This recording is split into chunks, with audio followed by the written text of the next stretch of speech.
அப்படி என்ன பிரேம்ஜியை பார்த்தவுடனே சிம்புவுக்கு தெரிஞ்சிருக்கும்? சில ஆண்டுகள் கழித்து பிரேம்ஜி போட்டுடைத்த உண்மை.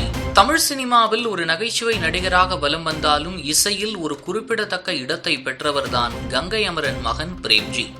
பிரேம்ஜி என்றாலே அவரது ஃபேமஸ் டைலாக்கான "என்ன கொடுமை சார் இது, எவ்வளவோ பண்ணிட்டோம், இதை பண்ண மாட்டோமா" என்ற 2 டைலாக்குகளும் தான் ஞாபகத்திற்கு வரும்.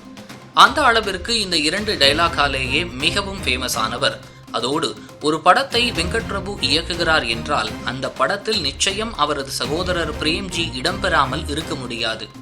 இதனை பலரும் நகைச்சுவையாகவும் விமர்சித்து வந்துள்ளனர். அதோடு வெங்கட் பிரபு ஒரு கதையை எழுதுகிறார் என்றால் நிச்சயமாக அதில் பிரேம்ஜிக்கு என்று ஒரு தனி கதாபாத்திரத்தையே உருவாக்கி வைத்திருப்பார் என்ற பல விமர்சனங்கள் இதற்கு முன்வைக்கப்பட்டுள்ளதும் குறிப்பிடத்தக்கது.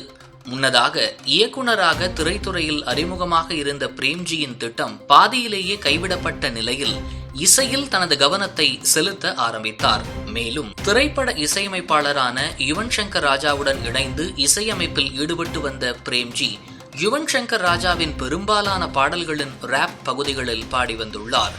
இதனையடுத்து 2006ஆம் ஆண்டு வல்லவன் திரைப்படத்தின் மூலம் ஒரு சிறிய கதாபாத்திரத்தில் அறிமுகமாகி பிறகு தனது சகோதரர் இயக்கும் அனைத்து திரைப்படங்களிலும் நடிக்கும் வாய்ப்புகளை பெற்று வந்தார் பிரேம்ஜி.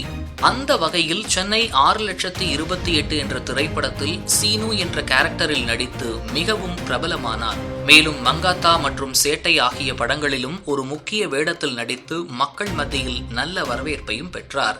இந்த 2 படங்களுக்கு முன்பாகவே கோவா என்ற திரைப்படத்தில் 3 கதாநாயகர்களில் ஒரு கதாநாயகனாக நடித்து சில ரசிகர்களையும் பெற்றார்.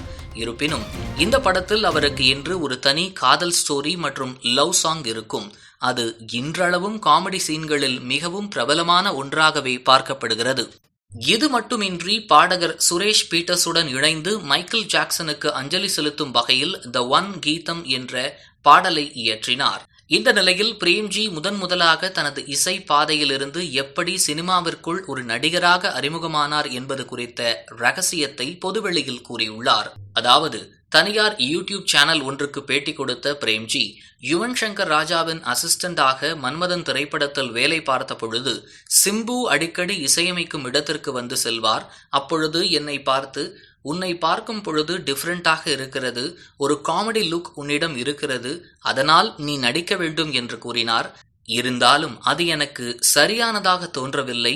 மேலும் என்னால் முடியாது, நிறைய கேமரா இருக்கும், நிறைய பேர் பார்ப்பாங்க, என்னால் முடியவே முடியாது என்று மறுத்துவிட்டேன்.